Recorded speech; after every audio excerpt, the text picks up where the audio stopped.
Huzurabad dumping యార్డును వెంటనే రద్దు చేయండి. తెలంగాణ రాష్ట్ర ముఖ్యమంత్రి రేవంత్ రెడ్డికి తెలంగాణ ముస్లిం ఎంప్లాయీస్ అసోసియేషన్ రాష్ట్ర అధ్యక్షులు తన రక్తముతో రాసిన లేఖ అన్ని రాజకీయ పార్టీ నాయకులు కలిసి వచ్చి రాష్ట్ర ముఖ్యమంత్రి రేవంత్ రెడ్డి దృష్టికి హుజురాబాద్ డంపింగ్ యార్డ్ సమస్యను తీసుకొని వెళ్లి ఈ సమస్య పరిష్కారం అయ్యేవరకు హుజురాబాద్ ప్రజల వెంట నాయకులు ఉండాలి. హుజురాబాద్ ప్రజలు పత్తి నాయకునికి దగ్గర తీసుకొని ఆ నాయకులకు రాష్ట్ర స్థాయిలో వారిని గుర్తింపు వచ్చినట్లు చేసిన ప్రజల వెంట నాయకులు.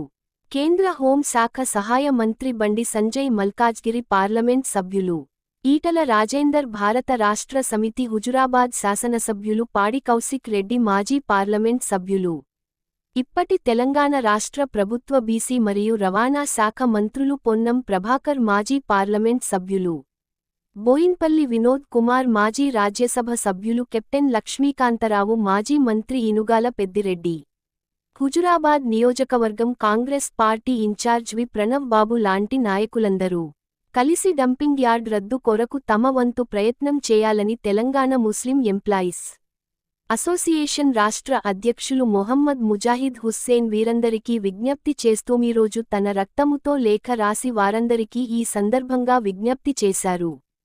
ఈ సందర్భంగా మహమ్మద్ ముజాహిద్ హుస్సేన్ రక్తముతో రాసిన లేఖలో ప్రజల ఆరోగ్యానికి ముప్పు ఉంటుందని, చెత్త నిలువ చేయటం వలన దుర్వాసన గాలి కాలుష్యం పెరిగి ప్రజలు ఇబ్బందులు ఎదుర్కొంటున్నారని మహమ్మద్ ముజాహిద్ హుస్సేన్ పేర్కొన్నారు. డంపింగ్ యార్డ్ కారణముగా భూగర్భ జలాలు కాలు శాతం అయి త్రాగునీటి సమస్యలు తలెత్తుతాయని తెలిపారు. అంతేకాకుండా దోమలు ఈగలు వృద్ధి చెంది అంటూ వ్యాధులు వ్యాప్తి చెందుతాయి.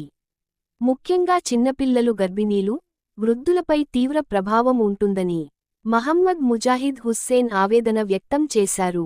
హుజురాబాద్ ప్రజల భవిష్యత్తును దృష్టిలో ఉంచుకొని ప్రభుత్వం వెంటనే డంపింగ్ యార్డ్ ఏర్పాటు నిర్ణయాన్ని వెంటనే విరమించుకోవాలని తన లేఖలో ముజాహిద్ హుస్సేన్ కోరారు.